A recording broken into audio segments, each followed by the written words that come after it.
बिस्मिल्लाहिर्रहमानिर्रहीम। अस्सलामुअलैकुम। उम्मीद है आप सब लोग खैरियत से होंगे, अपने घरों पर महफूज होंगे। अल्लाह पाक आप सबको अपने हिफ्ज़ व अमान में रखे, आमीन। माइक्रोबायोलॉजी एंड बायोकेमिस्ट्री, इसमें जो आज हमारा लेक्चर है that is lecture number 18 about viruses. Viruses के बारे में हमने पढ़ना है। इससे प्रीवियस लेक्चर में हमने वायरसेस का इंट्रोडक्शन लिया था, जिसके अंदर हमने कुछ डिटेल देखी थी कि वायरस क्या होते हैं, कौन सी ब्रांच में इसको स्टडी किया जाता है, दैट वाज वायरोलॉजी। देन इसके बाद हमने देखा कि हाउ वायरस इज डिस्कवर्ड, किस तरह इसको डिस्कवर किया गया। एडवर्ड जेनर ने स्मॉल पॉक्स की फर्स्ट वैक्सीन बनाई। जस्ट हमने एक मेन पॉइंट हमने उसका देखा था। डिस्कवरीज बहुत सारी थी जिसके बाद वायरस को इन्वेंट किया गया, बट हमने जस्ट एक मेन पॉइंट देखा था, ठीक है। उसमें फिर मैंने आपको बताया कि फर्स्ट जो वैक्सीन बनाई गई that was against small pox, जो वायरस से बनाई गई, और जो बैक्टीरिया से वैक्सीन बनाई गई पहली vaccine that was against cholera type हैजा के खिलाफ पहली वैक्सीन बनाई गई थी। फिर हमने चार्ल्स चैम्बरलैंड के बारे में पढ़ा कि उन्होंने इन एजेंट्स को फिल्टरेबल वायरसेस कहा कि they can be filtered through small pores, small छोटे पोर्स में से, सुराखों में से इनको अलहदा किया जा सकता है by using different techniques. Then हमने देखा अबाउट लेवानोविस्की कि उन्होंने टोबैको मोज़ाइक डिजीज को इंट्रोड्यूस करवाया, जिसको उन्होंने तंबाकू के पौधे के अंदर देखा था, जिसमें उस पौधे के जो पत्ते थे उनका कलर जो है वो खराब होना शुरू हो जाता था, डिसकलरेशन ऑफ लीव्स हो जाता था, मॉटलिंग की कंडीशन अपीयर हो जाती थी, ठीक है। देन इसके बाद हमने देखा WM स्टैनले को, जिन्होंने बताया कि टोबैको का जो वायरस है TMV, जिसको कहा जाता है TMV, टोबैको मोज़ाइक वायरस, इसको प्योर क्रिस्टलाइन फॉर्म में इन्होंने सेपरेट किया, आइसोलेट किया, और बताया कि इसकी केमिकल कंपोजिशन बहुत सिंपल होती है, जिसमें सिर्फ दो चीज़ें हैं कि न्यूक्लिक एसिड और प्रोटीन्स। ये हमारा प्रीवियस लेक्चर था। अब नेक्स्ट लेक्चर हम यहीं से आगे कंटिन्यू करेंगे about the growth and reproduction of virus. Growth and reproduction of virus. Viruses are unable to grow in artificial media. अब आपको पता होना चाहिए what is media and what is artificial media, ठीक है। हमने पढ़ा अबाउट कल्चर मीडियाज, जिसमें हमने एक कल्चर को ग्रो करवाया था, और वो कल्चर मैंने आपको बताया था वो वायरस का नहीं हो सकता। वो कल्चर या तो बैक्टीरिया होगा या फिर वो फंजाई होगा। Viruses can not grow in artificial culture media. Viruses इस मीडिया में ग्रो नहीं कर सकते। रीजन बताई थी आपको मैंने चैप्टर स्टार्ट करवाते हुए, they do not have a metabolic machinery. इसके अंदर मेटाबॉलिक मशीनरी नहीं होती, ठीक है। They do not have a metabolic machinery for the production of energy and to prepare protein. ना तो ये एनर्जी बना सकते हैं। एनर्जी कैसे बनती है? जब हमारी बॉडी में ब्रेक डाउन होती है प्रोटीन की, लिपिड की, कार्बोहाइड्रेट्स की, तो बच्चे एनर्जी बनती है, ठीक है। तो अब एनर्जी नहीं बनेगी, रीजन क्या होगी कि इनके अंदर मेटाबॉलिज्म नहीं होता, क्योंकि इनके अंदर कोई मेटाबॉलिक मशीनरी नहीं होती जिससे ये एनर्जी बना सके, ठीक है, और प्रोटीन बना सके। तो दोनों चीजें ये नहीं बना सकते। It depends on the host to carry out the activities of life. अपनी ग्रोथ के लिए, अपनी रिप्रोडक्शन के लिए, ठीक है, अपने आप को ग्रो करवाने के लिए, अपने नंबर को डबल करने के लिए, ये डिपेंड करते हैं होस्ट के ऊपर, ठीक है। होस्ट के ऊपर ये डिपेंड करते हैं। They only grow inside the living host. Living host के अंदर ये ग्रो करते हैं। वो कोई प्लांट हो सकता है, अगर प्लांट में ग्रो कर रहे हैं, हमने देखा टोबैको मोज़ाइक डिजीज हो रही है तंबाकू के पौधे में। कोई एनिमल है, ठीक है, किसी जानवर के अंदर ये ग्रो कर रहे हैं, मुख्तलिफ डिजीज हो जाएंगी, ठीक है। आप देखते हैं बहुत से जानवरों में बीमारियां हो जाती हैं, वायरल डिजीजेस होती हैं जो फिर जानवरों में आपस में फैलती हैं, ठीक है। फिर ह्यूमन में अगर होती हैं, इंसानों में मैं एग्जांपल अब सबसे कॉमन वायरस की दूंगी जो आजकल है, कोरोना वायरस, जो एक से दूसरे में फैल रहा है। माइक्रो ऑर्गेनिज्म में है, अगर किसी बैक्टीरिया के अंदर ये बीमारी हो रही है, ठीक है, ये एक्ट कर रहा है, तो हम कह सकते हैं कि ये माइक्रो ऑर्गेनिजम्स उसका लिविंग होस्ट है, ठीक है। The reproduce by the process of replication, replication के जरिए ये ग्रो करते हैं, अपने नंबर को इंक्रीज करते हैं। रेप्लिकेशन, रेप्लिका का लफ्ज आप लोगों ने सुना होगा, द वर्ड रेप्लिका आपने सुना होगा, कॉपी बनाना, ठीक है। हम देखते हैं अक्सर ड्रेसेस वगैरह होते हैं, एक होते हैं ओरिजिनल, एक होते हैं रेप्लिकास, ठीक है। ओरिजिनल की कॉपी होते हैं वो, ठीक है। ओरिजिनल की first copy, second copy, third copy, इस तरह से कॉपीज होती हैं। तो इसी तरह वायरस जब ग्रो करता है तो वो रेप्लिका बनाता है अपने, ठीक है, अपनी कॉपीज बनाता है, अपनी कॉपीज को तैयार करता है, ठीक हो गया। तो ये थी ग्रोथ एंड रिप्रोडक्शन। इसके बाद है अकरेंस। अकरेंस कहते हैं मौजूदगी, पाया जाना, habitat. They are found almost in every ecosystem, हर इकोसिस्टम में मौजूद होते हैं। इकोसिस्टम क्या होता है? कोई भी ऐसी जगह, ऐसी कम्युनिटी जहां पर लिविंग ऑर्गेनिजम्स मौजूद हैं। Biological community, bio mean life, living, तो लिविंग कम्युनिटी, लिविंग पॉपुलेशन जहां पर मौजूद होगी ये वहां पर पाए जाते हैं। It is the most abundant biological substance, सबसे ज्यादा पाई जाने वाली बायोलॉजिकल सब्सटेंस है। अबंडेंट मीन बहुत ज्यादा, सबसे ज्यादा, मोस्ट अबंडेंट, ठीक है, मोस्ट अबंडेंट, सबसे ज्यादा पाई जाने वाली सब्सटेंस है। Size, it can not be seen with naked eye, इसको हम आम आंख से नहीं देख सकते। Only be seen through electron microscope, इसको देखने के लिए इलेक्ट्रॉन माइक्रोस्कोप की जरूरत होती है। Its diameter is 20 to 300 nanometre. N का मतलब होता है N for nano, M for metre. Nano mean 10⁻⁹, ठीक है, जैसे सेंटीमीटर, मीटर, इसी तरह इनके लिए यूनिट्स होते हैं 10⁻⁻², 10⁻²। तो नैनो के लिए यूनिट होते हैं 10⁻⁻²। क्या पढ़ेंगे इसको? 10⁻⁹। नैनो मीन्स 9, तो 10⁻⁻⁹, ठीक है। माइनस का मतलब होता है कि ये 9 जीरोज वाला नंबर नीचे मौजूद होगा। 20 के नीचे 9 जीरोज होंगे, 300 के नीचे 9 जीरोज होंगे। तो फिर जैसे अगर 10 के नीचे 1 है तो 10 आएगा, 10 के नीचे 10 है तो 1 आंसर आ जाएगा, और 10 के नीचे 100 है तो 0.1 आंसर आ जाएगा। इसी तरह 10⁻⁻⁹ मतलब नीचे वाली वैल्यू में 9 जीरोज आएंगे। माइनस का मतलब होगा नीचे की वैल्यू। वो इतनी डिटेल की आपको जरूरत नहीं है, आपने जस्ट याद रखना है नैनो मीन्स 10⁻⁹। स्ट्रक्चर क्या है इसका? It consist of 2 parts, 2 parts होते हैं इसके। It consist of 2 parts, a central core, an outer core.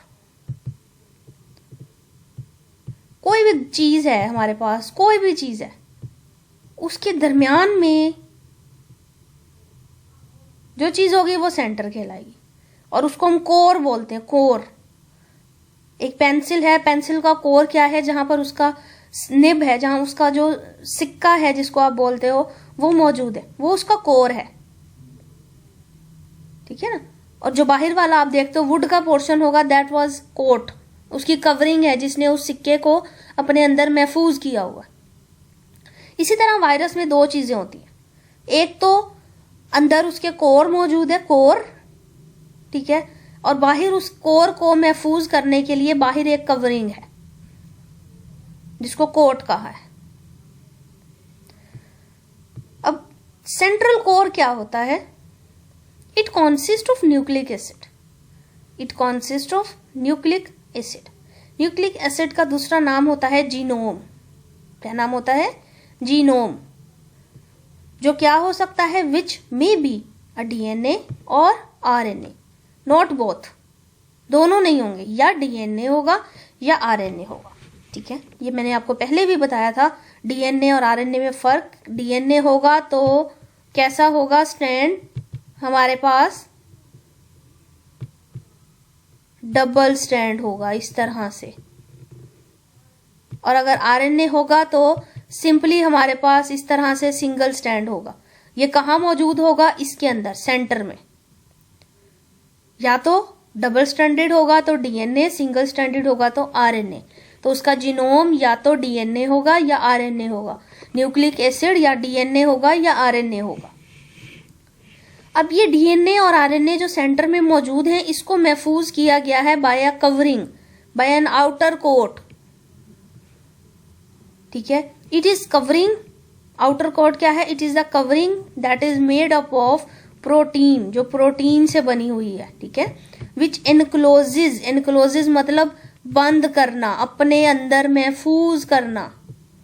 Encloses मतलब बंद करना, अपने अंदर महफूज करना। एनक्लोजेज द जीनोम, जीनोम अभी आपको बताया न्यूक्लिक एसिड या डीएनए या फिर आरएनए। ठीक है, it is the outer covering made up of protein which encloses the genome, जो इस जीनोम को अपने अंदर एनक्लोज कर रही है। ठीक है, it is also called as capsid. इस आउटर कोट का दूसरा नाम क्या होता है बच्चे? कैप्सिड। ठीक है, आउटर कोट का दूसरा नाम कैप्सिड होता है। तो अब क्वेश्चन अगर आ जाए कि कैप्सिड इनक्लोजेज, बंद करता है अपने अंदर किस चीज को?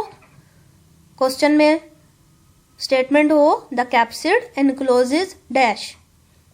ए ऑप्शन में प्रोटीन, बी ऑप्शन में डीएनए, सी ऑप्शन में आरएनए और डी ऑप्शन में हो बोथ डीएनए और आरएनए। तो आंसर क्या आएगा? बोथ, डीएनए और आरएनए, या डीएनए या आरएनए, दोनों में से कोई भी चीज कैप्सिड के अंदर मौजूद हो सकती है।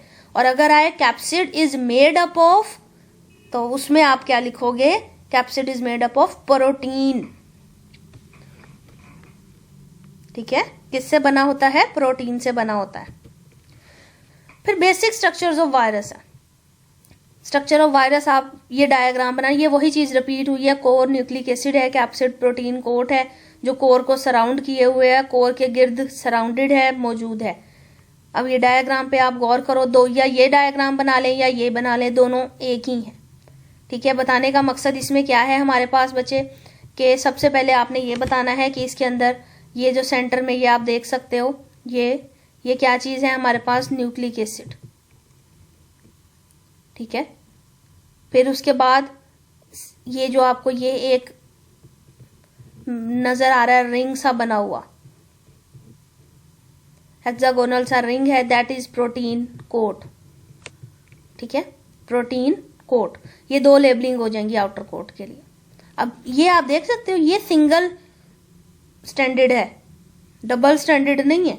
ये इस तरह से एक ही स्टैंड जो है वो इस तरह से हेलिक्स की फॉर्म में मौजूद है, इसलिए इसको क्या कहा है उसने? आरएनए। क्या कहा है? आरएनए। ठीक है, अब हम आगे देखते हैं कि कुछ इसकी डेफिनेशंस हैं इंपॉर्टेंट। ठीक है, कुछ इंपॉर्टेंट डेफिनेशंस हैं।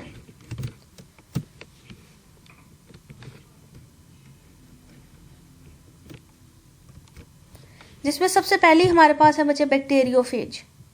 बैक्टीरियोफेज, अब नाम से क्या पता चल रहा है कि ये कोई बैक्टीरिया है? ऐसे ही है,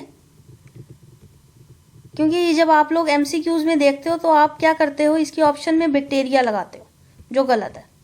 हम चैप्टर वायरस पढ़ रहे हैं तो हम बैक्टीरिया को तो डिफाइन नहीं करेंगे ना, बैक्टीरियोफेज को डिफाइन कर रहे हैं। ठीक है, अब फेज का जो वर्ड है बच्चे, this is used for virus. ठीक है, this word is used for virus. ठीक है, this phase word is used for virus. ठीक है, and this is bacteria. Obviously it is, this word is for bacteria, but phase mean virus. एक ऐसा virus जो infect करेगा और replicate करेगा, मतलब ग्रो करेगा इनसाइड बैक्टीरिया. बैक्टीरिया नहीं है ये, एक ऐसा वायरस है जो किसके अंदर मौजूद होगा, बैक्टीरिया के अंदर. यानी वायरस, ऐसा वायरस जिसका होस्ट बैक्टीरिया है, ये उसके अंदर उसको इन्फेक्ट कर रहा है और उसके अंदर ही ये ग्रो कर रहा है, तो उसको हम बोलते हैं बैक्टीरियोफेज. आपने इसको बैक्टीरिया नहीं कहना. ऑप्शन स्टेटमेंट हो सकती है, which of bacteriophage is a dash. A option में होगा बैक्टीरिया, बी में होगा वायरस, सी में होगा फंजाई, डी में होगा ऑल. तो आप क्या कहोगे, बैक्टीरियोफेज इज ए वायरस. ऐसा वायरस जो किसी बैक्टीरिया को इन्फेक्ट करेगा. ठीक है, then we will study about prions. क्या वर्ड है ये, prions. A type of virus, virus की एक ऐसी किस्म जिसका structure, whose structure and functions are unclear.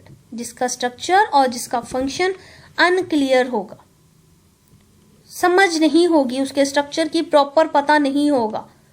May be infectious, sometime नुकसानदेह भी होगा, इन्फेक्शन कॉज करेगा. फॉर एग्जाम्पल, अगर काउज में हो रहा है, एनिमल्स में हो रहा है, तो मैड काउ डिजीज होगी, जिसमें काउज आर अनएबल, वो इस काबिल नहीं होती कि चल सके, और ज्यादा वेट लॉस हो जाएगा उनका, मोर वेट लॉस. ठीक है, देन नंबर 2 पर हमारे पास है मिस्टीरियस ब्रेन इन्फेक्शन. मिस्टीरियस कहते हैं एक ऐसी मिस्ट्री जिसका कोई, मिस्टीरियस वर्ड भी आपने सुना होगा, मिथ वाली. ठीक है, जिसकी कोई खास जो है ना लॉजिक नहीं होती. तो ये डिस्ट्रॉय करता है ब्रेन को और स्पाइनल कॉर्ड को. ब्रेन और स्पाइनल कॉर्ड को ये इन्फेक्ट कर देता है. ठीक हो गया. देन इसके बाद है हमारे पास, इट इज, सॉरी ये वायरियन है.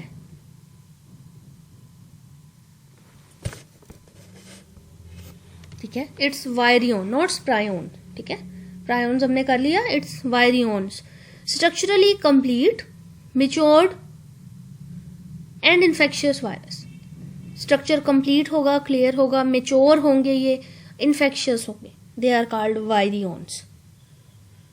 ठीक है, structurally complete, matured and infectious यानी disease causing viruses are called virions. ये 3-4 डेफिनेशंस थी इंपॉर्टेंट.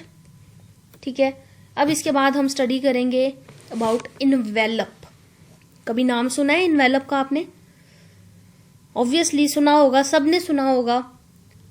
हम आमतौर पर आम जबान में हम लिफाफे के लफ्ज से इसको जानते हैं. इन्वेलप यानी कोई लिफाफा जिसके अंदर हमने चीज़ों को डालना होता है, उनको महफूज करने के लिए, ताकि वो ख़राब ना हो, या हमने एक जगह से दूसरी जगह लेकर जानी हो. ठीक है, तो हम उसके इन्वेलप के अंदर डाल देते हैं. शॉपर का लफ्ज भी इस्तेमाल करते हैं. Basically that is envelope. ठीक है, तो अब इसको हम डिफाइन कैसे करेंगे? वायरस में इन्वेलप का क्या काम है? जाहिर सी बात है, वायरस को महफूज करना है. अब क्वेश्चन अराइज होता है, वायरस को महफूज क्यों करना है? हम तो नहीं कर सकते ना. तो कुदरती तौर पर बच्चे, वायरस ने अपने आप को महफूज किया होता है कि जब कोई केमिकल उसके ऊपर अटैक करे, यानी हम कोई दवाई खाएं उसके खिलाफ, तो वो उस पर असर ही ना करे. अगर टेम्परेचर ज्यादा हो, कोई फिजिकल कंडीशन बढ़ा दें हम, तो उसका उस पर कोई असर ना हो. ठीक हो गया. तो वो अपने आप को महफूज कर लेता है एक और कवरिंग के अंदर. एक तो कवर है जिसने जीनोम को महफूज किया है, फिर एक कवरिंग होती है जो उस जीनोम को और उस प्रोटीन कोड को अपने अंदर महफूज कर लेती है. वो कहलाता है इन्वेलप.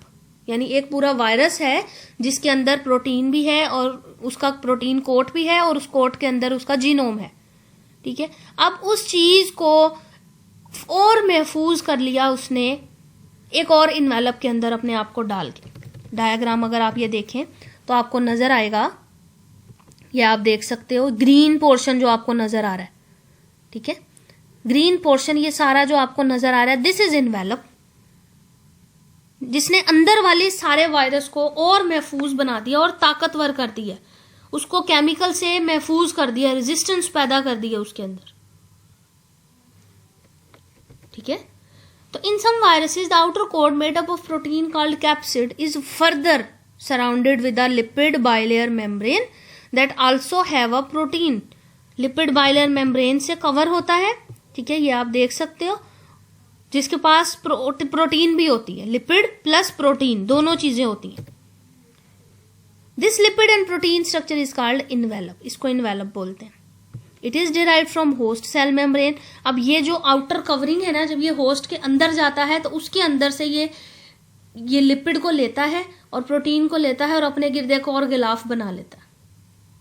ह्यूमन में जाएगा, ह्यूमन की लिपिड्स को लेगा, लिपिड साथ प्रोटीन लेगा, दोनों चीजें लेकर अपने आप को और कवर कर लेगा, महफूज कर लेगा।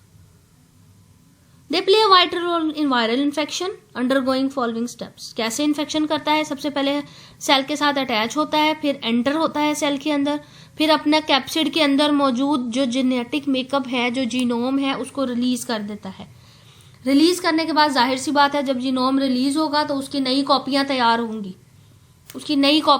होंगी, वो रेप्लिकेट करेगा, ठीक है। जब वो रेप्लिकेट करेगा तो उन कॉपियों को कवर करने के लिए फिर हमें इन्वेलप की जरूरत होती है। तो ये इन्वेलप फिर उनको भी इन्वेलप करने में मदद देता है, जो न्यू कॉपियां बनती हैं ये उनको भी कवर करने में हेल्प करता है। Packaging of newly formed viral particles, जो रिलीज होने के बाद बनते हैं, उनको भी ये कवर करता है। They are responsible for the transfer of genetic material from one cell to another, एक सेल से दूसरे सेल में जेनेटिक मटीरियल को ट्रांसफर करता है। डिटरमिन द स्टेबिलिटी कैरेक्टर, अभी आपको बताया, स्टेबल बना देता है उसको। कैसे? रेजिस्टेंस टू केमिकल्स, जो एंटीबायोटिक्स अगर कोई ले रहा है तो उससे रेजिस्टेंस हो जाएगा, उसके ऊपर कोई असर नहीं होगा, उसका रेजिस्टेंस पैदा हो जाएगी, कवरिंग उसको महफूज करेगी उन केमिकल से। और फिजिकली इनएक्टिवेशन, कोई हीट प्रोवाइड करके, टेम्परेचर बढ़ा के, लाइट प्रोवाइड करके हम उसको इनएक्टिव नहीं कर सकते, वो स्टेबल रहेगा, ठीक है। तो ये आज का हमारा लेक्चर था। ये डायग्राम है, ये आप देख सकते हो, जीनोम है, जीनोम के बाहर प्रोटीन है, फिर बाहर एक और ये रेड कलर में इन्वेलप नजर आ रहा है, इन्वेलप के साथ इन्वेलप्ड प्रोटीन्स भी मौजूद हैं, ठीक है। ये स्ट्रक्चर है इन्वेलप का। यह आपका आज का लेक्चर है, ठीक है। अब नेक्स्ट आपके इंशाल्लाह अब टेस्ट स्टार्ट हो रहे हैं कल से, तो टेस्ट की बच्चे अच्छे से तैयारी करें, ठीक है। इंशाल्लाह टाइम पे आपके टेस्ट हो जाएंगे, और टेस्ट के लिए बच्चे बहुत नीट एंड क्लीन टेस्ट करने हैं, साफ सुथरे टेस्ट को परफॉर्म करना है। मार्क्स आपके एंटर होंगे, आपके रिकॉर्ड के अंदर जाएंगे, ठीक है। सीरियस लेकर, सेल्फ असेसमेंट का मतलब होता है बच्चे आपने अपने आप को खुद असेस करना। आपके पास बुक्स हैं, आपके पास नोट्स हैं, आपके पास लेक्चर्स हैं, वीडियोस हैं, हर चीज है।